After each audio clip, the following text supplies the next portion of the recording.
UFC 249, Mitchell versus Rosa. A lot of clean grappling in this match. Let's start with the takedowns.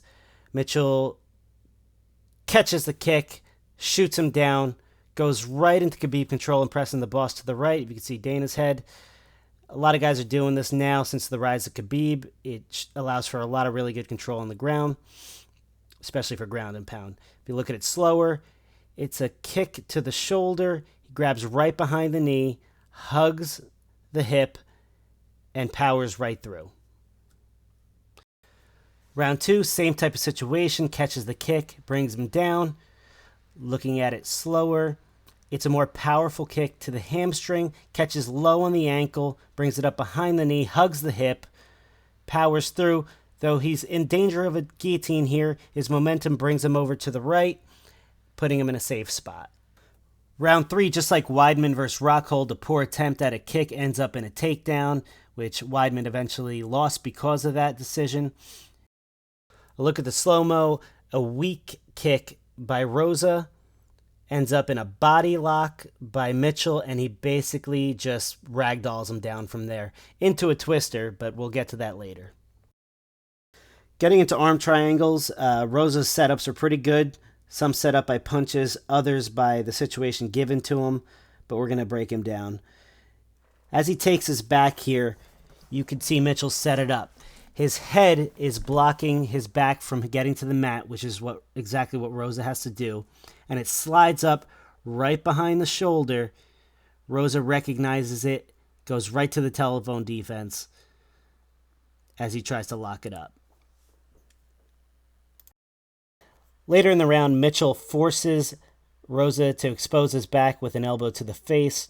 As Rosa tries to get back on the mat, same deal. He's being blocked by Mitchell's head, which is sliding up to the shoulder again. Rosa, being a good black belt, sees it coming, goes right to the telephone defense. Doesn't work every time, but it worked in this fight because Rosa survived the submissions. Early in the second round, Rosa releases the guillotine after the takedown and kind of leaves his arm dangling there, which gives Mitchell all the setup that he needs for the arm triangle. As you can see, he's starting to lock it up, and Rosa knows it right away, goes to the telephone defense, though I think he did have a chance to swing his arm back around. That may not be the case because you can't really feel Mitchell's pressure just by watching this video. He may not have had the chance. Almost identical setup here later in the round. Elbow to the face. Rosa leaves his arm dangling. Mitchell creates pressure behind the shoulder. Rosa just outclassed the whole entire fight. Getting into some twister entries here, he set it up a lot from the back. Instead of keeping his hooks in, he would swing his left leg back, as you could see there. Lock up the far leg.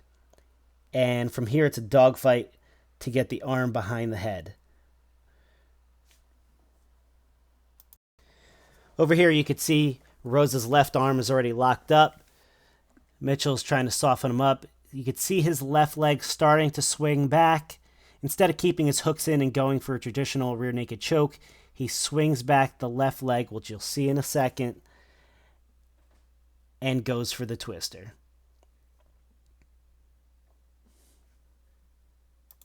Mitchell eventually gets the arm behind the head, and Charles is actually saved by the bell on this one because he had it pretty locked up, and I actually think he was going to finish it. Softening him up with some elbows there, and with the squeeze, and the bell rings, he's saved. I don't think I've ever seen this happen. A twister entry straight from a takedown, from the body locked position, just like we described before.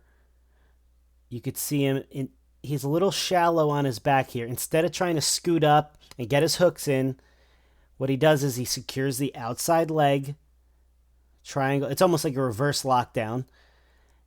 And like we said, it's a dogfight from there. Thanks for watching. Please like and subscribe.